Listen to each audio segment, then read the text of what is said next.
मैं जब ये बोल रहा हूं ना दीदी ओ दीदी, उससे भी उनको गुस्सा आया। बताओ, मोबाइल पर अपनी वीडियो बना करके रखी हुई है बच्चों ने, और क्या बोल रहे हैं बच्चे? दीदी ओ दीदी। बंगाल के हर घर का बच्चा दीदी ओ दीदी बोलना शुरू कर दिया है। देश के प्रधानमंत्री से लेकर गृह मंत्री और भाजपा के नेतृत्व वाले राज्यों के मुख्यमंत्रियों ने पश्चिम बंगाल विधानसभा चुनाव में अपनी पूरी ताकत झोंक दी, लेकिन इसके बावजूद वे बंगाल में दीदी के सिंहासन को हिलाने में नाकामयाब रहे। हालांकि भाजपा को कुछ सीटें तो हासिल हुई हैं, लेकिन ये सीटें टीएमसी को टक्कर देती नहीं दिखाई दे रही हैं। रुझानों के हिसाब से टीएमसी ने 190 से ज्यादा सीटों पर बढ़त बना ली है, जबकि बीजेपी 97 सीटों के आसपास अटकी है। विश्लेषकों की मानो तो बंगाल की बेटी ममता बनर्जी की तेज तर्रार छवि, बंगाली अस्मिता, महिलाओं और अल्पसंख्यकों का टीएमसी की ओर बड़ा झुकाव का सीधा फायदा तृणमूल को मिला। माँ माटी मानुष इस लड़ाई में दीदी फतेह हासिल करती हुई दिखाई दे रही हैं। आज हम आपको बताएंगे ऐसी उन 5 बातों के बारे में जिसने बंगाल में टीएमसी को जीत की तरफ का रास्ता दिखाया। इसमें सबसे पहला है घायल हालत में भी दीदी का प्रचार में उतरना।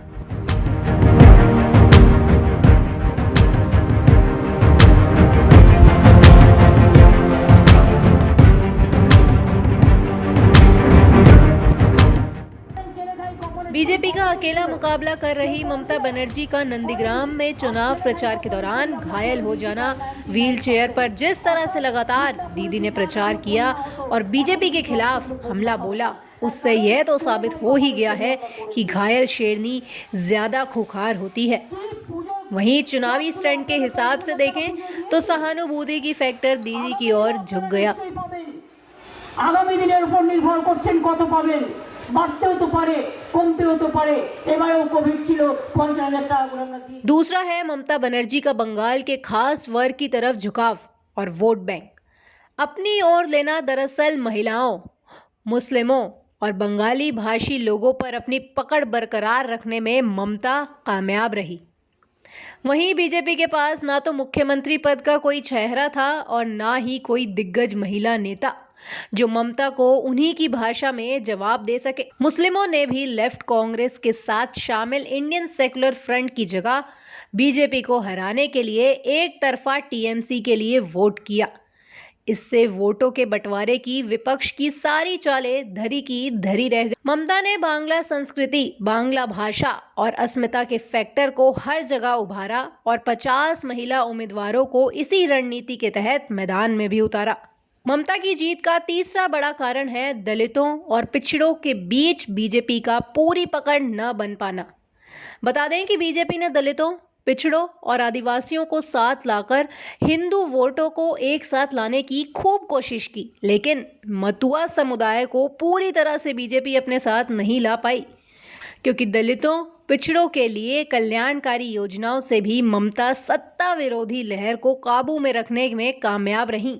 इसमें चौथा सबसे बड़ा कारण है कि टीएमसी का बीजेपी हिंदू ध्रुवीकरण के खिलाफ पूरे बंगाल को 2 ध्रुवों में बांट पाने की रणनीति का बार बार प्रचार करना, क्योंकि यह साफ तौर पर देखा जा सकता है कि बीजेपी बंगाल में 70 से 30 के ध्रुवीकरण के फॉर्मूले को धार दे रही थी, लेकिन टीएमसी नेताओं और ममता ने बहुत सावधानी से हर रैली में इस बात का प्रचार किया कि बीजेपी बंगाल को बांटने की साजिश रच रही है। वहीं पीएम मोदी और अमित शाह के कई बार रैलियों में नकारात्मक बयान, चुनाव से ठीक पहले केंद्रीय एजेंसियों का प्रयोग, ममता बनर्जी पर पीएम मोदी, अमित शाह जैसे बड़े केंद्रीय नेताओं का सीधा हमला भी दीदी के लिए सहानुभूति बटोरने का काम कर गया।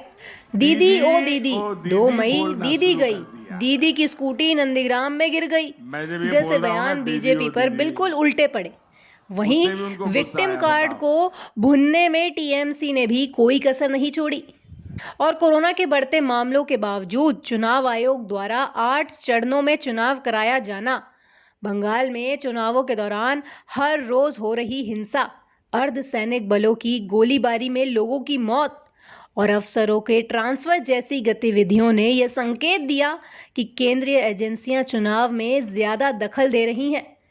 फिर ममता दीदी की बंगाल में जिस तरह की पकड़ भी, उसे तो नज़रअंदाज बिल्कुल भी नहीं किया जाना चाहिए। हमारी आज की वीडियो में बस इतना ही। ऐसी ताज़ा तमाम अपडेट्स और खबरों के लिए जुड़े रहे पंजाब केसरी के साथ।